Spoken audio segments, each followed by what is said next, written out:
Betul. Gitu kan. Dan bagian dari komitmen, bagian dari cinta kita adalah pada saat kita berada di sana, pada saat lagi agak buruk atau lagi sulit gitu dok. Betul. How do you differentiate situasi di mana I can fix him? Iya.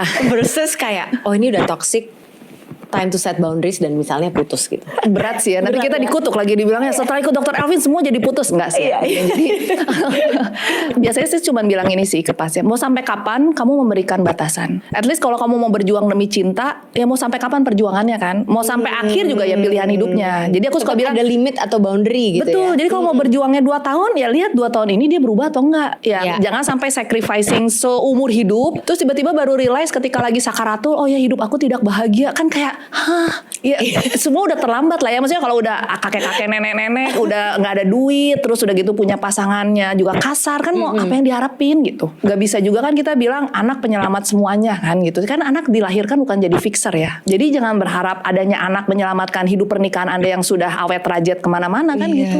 Karena kasihan juga anaknya belum lahir aja udah punya tanggung jawab. Iya, sedih banget ya kayak lu bebannya harus ini ya gitu kan. Dan aku kalau ketemu pasien yang seperti ini, tuh ternyata mereka sudah tahu dari zaman relationship, dari zaman pacaran, tuh dia ada sinyal-sinyalnya betul, sebenarnya. sudah ada red flagnya.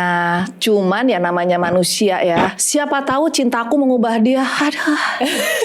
Nah, oke. Dokter Elvin tuh percaya nggak bahwa kita bisa mengubah seseorang sebenarnya? Jadi dalam kasus perempuan ini nih, dia benar-benar pede banget bahwa pacar saya ini ada unhealthy elements, tapi kayaknya aku bisa mengubah dia gitu. Itu Bisa.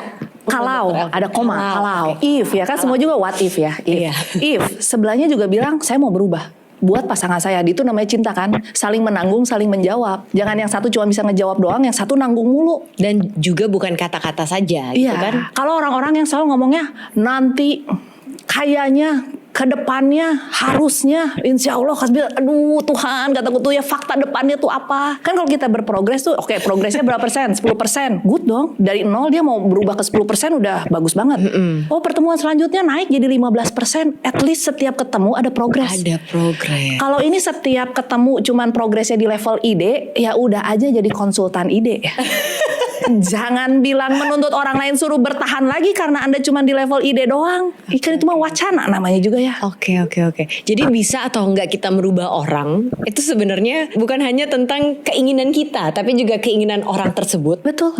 Ya, kalau misalnya aku nih berambisi mengubah orang, wah gila ya mengubah dunia lah, Power Ranger ya misalnya ya mengubah. Terus tiba-tiba yang sebelah bilang, aku tuh tersiksa loh dengan tuntutan hidupmu kayak, haha. Maksudnya itu tuh yang